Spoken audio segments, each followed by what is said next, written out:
Hello दोस्तों, आपका स्वागत है आपके अपने यूट्यूब चैनल जॉब डायरेक्टर पे। आज हम लेकर आए हैं हमारे इंडस्ट्रियल ओरिएंटेड लर्निंग की प्रैक्टिस सेट। हमारा प्रैक्टिस सेट चल रहा है दोस्तों टाटा स्टील जेट एग्जामिनेशंस को लेकर। तो चलिए बढ़ते हैं आज के क्वेश्चंस की तरफ। देखते हैं हमारा आज का पहला क्वेश्चन क्या है। देखिए पहला क्वेश्चन क्या बोल रहा है। F.W. Taylor introduced a system of organisation known as. F.W. Taylor ने एक सिस्टम ऑफ ऑर्गेनाइजेशन इंट्रोड्यूस किया, उसे हम कौन सा ऑर्गेनाइजेशन बोलते हैं? F.W. टेलर ने एक ऑर्गेनाइजेशन इंट्रोड्यूस किया, उस ऑर्गेनाइजेशन का नाम क्या है दोस्तों? That organisation is popularly known as. उस ऑर्गेनाइजेशन को हम किस नाम से जानते हैं? उस ऑर्गेनाइजेशन को हम फंक्शनल ऑर्गेनाइजेशन से जानते हैं। ठीक है, F.W. टेलर ने एक सिस्टम ऑफ ऑर्गेनाइजेशन इंट्रोड्यूस किया, उसे हम किस नाम से जानते हैं? Functional organisation. String diagram is used when. String diagram हम कब यूज करते हैं दोस्तों? स्ट्रिंग डायग्राम हम कब यूज करते हैं?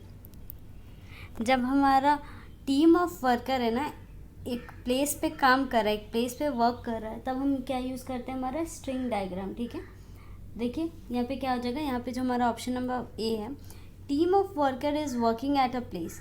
स्ट्रिंग डायग्राम हम कब यूज़ करते हैं? जब हमारा टीम ऑफ वर्कर जो है ना एक प्लेस पे वर्क कर रहा है। String diagram is used when team of worker is working at a place. देखिए अगला क्वेश्चन क्या है। Father of industrial engineering. Father of industrial engineering हम किसे कहते हैं? Who is known as the father of industrial engineering. हमारे जो इंडस्ट्रियल इंजीनियरिंग है उसके फादर कौन है दोस्तों?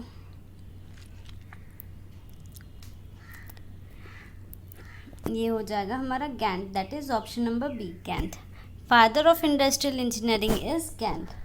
ठीक है, break even analysis consist of. Break even analysis जो है हमारा, उसमें क्या क्या रहता है दोस्तों? क्या क्या कॉस्ट रहता है हमारा?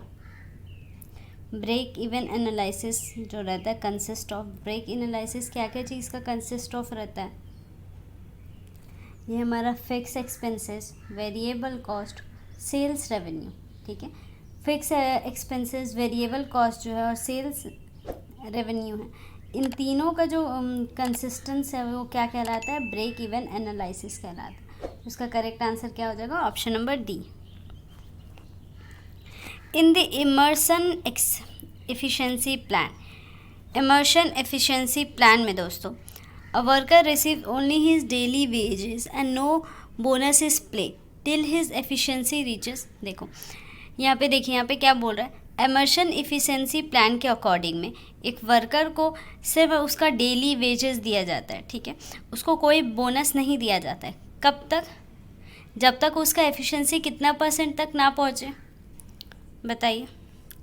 जब तक उसका एफिशिएंसी कितना % तक ना पहुँचे तब तक उसे बस उसका डेली वेज दिया जाता है, कोई एक्स्ट्रा बोनस नहीं दिया जाता है। जब का उसका एफिशिएंसी 66.67% तक नहीं पहुंचता है तब तक उसको बस उसका डेली वेजेस दिया जाता है। ये किसके प्लान के अकॉर्डिंग है? इमर्शन एफिशिएंसी प्लान के अकॉर्डिंग है। ठीक है, in Emerson efficiency plan a worker receives only his daily wage and no bonus is paid till his efficiency reaches 66.67%. In a feasible solution to the linear programming problem should, देखिए क्या बोल रहा है, a feasible solution to the linear programming problem should, एक feasible solution किसके लिए? linear programming problem के लिए। उसमें क्या होना चाहिए? should,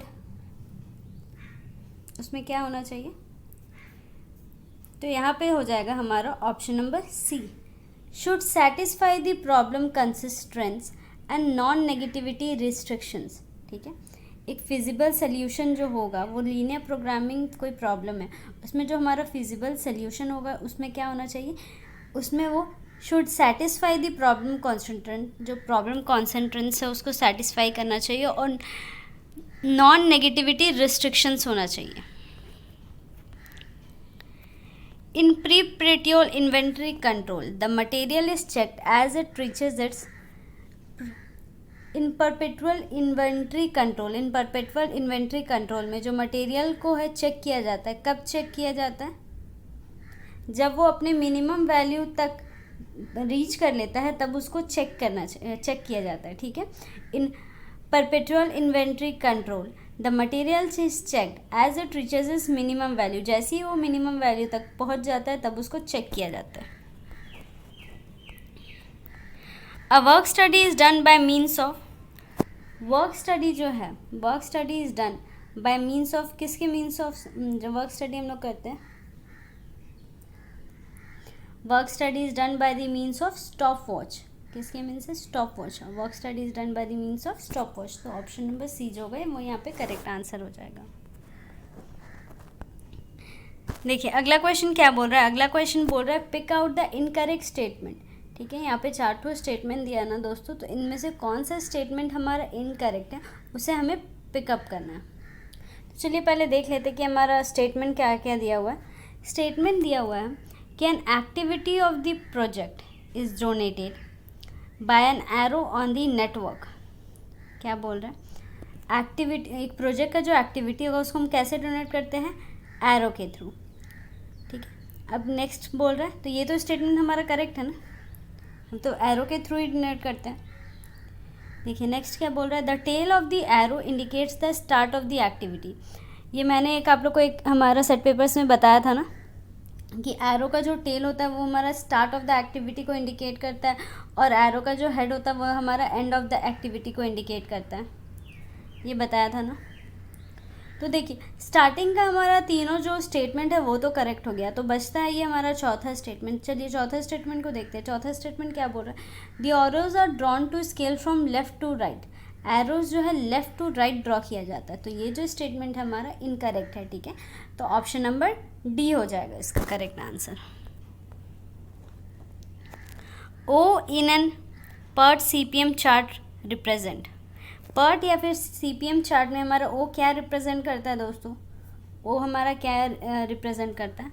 वो हमारा ऑर्डिनरी इवेंट को रिप्रेजेंट करता है। क्या रिप्रेजेंट करता है? Ordinary event. वो हमारा पर्ट या सीपीएम चार्ट में क्या रिप्रेजेंट करता है? Ordinary event. Choose the wrong statement, यहाँ पे हमें रॉन्ग स्टेटमेंट को चूज़ करना है। Time study is use to, time study is use to, time study का क्या काम रहता है? Time study is use to, देखिए यहाँ पे जो हमारा ऑप्शन नंबर ए है वो क्या बोल रहा है, determine overhead expenses. Overhead expenses को डिटरमाइन करने के लिए हम टाइम स्टडी तो यूज़ नहीं करते हैं ना, बताइए। तो देखिए यहाँ पे जो ऑप्शन नंबर ए हो जाएगा ना वो गलत हो जाएगा, ठीक है। तो देखिए चलिए बताते हैं कि टाइम स्टडी क्या है।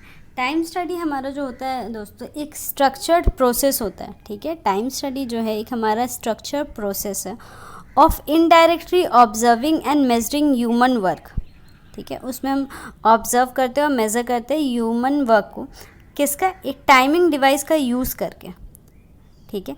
और उसे हम स्टैब्लिश करते हैं कि एक वर्क को कंप्लीट करने में मतलब कितना टाइम रिक्वायर्ड होगा बाय अ क्वालिफाइड वर्कर, ठीक है। अगर कोई क्वालिफाइड वर्कर किसी काम को कर रहे हैं तो हमारा कितना टाइम रिक्वायर्ड होगा वो हम स्टैब्लिश करते हैं, ठीक है। तो यहाँ पे जो ऑप्शन नंबर ए हो जाएगा वो गलत है।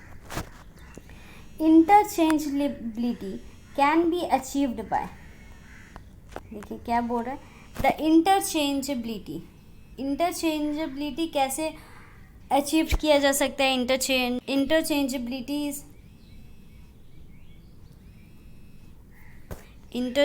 The interchangeability can be achieve by, interchangeability कैसे अचीव किया जा सकता है दोस्तों? इंटरचेंजेबिलिटी जो है हमारा स्टैंडर्डाइजेशन से अचीव किया जा सकता है, ठीक है। तो इसका ऑप्शन नंबर ए जो होगा वो करेक्ट हो जाएगा। In inventory control, inventory control में the economic order quantity is the, inventory control में हमारा इकोनॉमिक ऑर्डर क्वांटिटी क्या होता है बताइए? इन्वेंट्री कंट्रोल में हमारा इकोनॉमिक ऑर्डर क्वांटिटी जो होता है is the optimum lot size, क्या होता है? ऑप्टिमम लॉट साइज होता है। तो करेक्ट आंसर क्या हो जाएगा? Option number A. Work cost implies to, work cost जो होता है is implies to, work cost is equals to, work cost हमारा क्या होता है, वर्क कॉस्ट जो होता है हमारा primary cost plus factory expenses, जो हमारा प्राइमरी कॉस्ट है, ठीक है, जो हमारा नेसेसरी कॉस्ट है प्राइमरी कॉस्ट, और जो फैक्ट्री का एक्सपेंसेस होगा, उन दोनों का जो सम होगा ना दोस्तों, टोटल जो कॉस्टिंग हो जाएगा वो हमारा क्या कहलाएगा, वर्क कॉस्ट कहलाएगा। तो चलिए बढ़ते हैं हमारे आखिरी क्वेश्चन की तरफ। ये हमारा आखिरी क्वेश्चन है। जो भी फ्रेंड्स हमारे चैनल को पहली बार देख रहे हैं, हमारे चैनल को सब्सक्राइब कर लीजिए और प्लेलिस्ट में जाके आप हमारे सारे प्रीवियस वीडियोस को चेक कर सकते हैं। तो देखिए आखिरी क्वेश्चन क्या है, the chart which gives an estimate about the amount of material handling between various work station is known as, जो चार्ट हमें एक एस्टिमेट देता है किसके बारे में, अमाउंट ऑफ मटेरियल को हैंडल करने के लिए वेरियस वर्क स्टेशन में, उसे हम क्या बोलते हैं, उसे हम बोलते हैं हमारा ट्रैवल चार्ट। क्या बोलते हैं, हमारा ट्रैवल चार्ट, ठीक है। तो ऑप्शन नंबर सी जो होगा वो करेक्ट हो जाएगा। फ्रेंड्स हमारे चैनल को लाइक कीजिए, अपने फ्रेंड्स के साथ शेयर कीजिए। Thank you.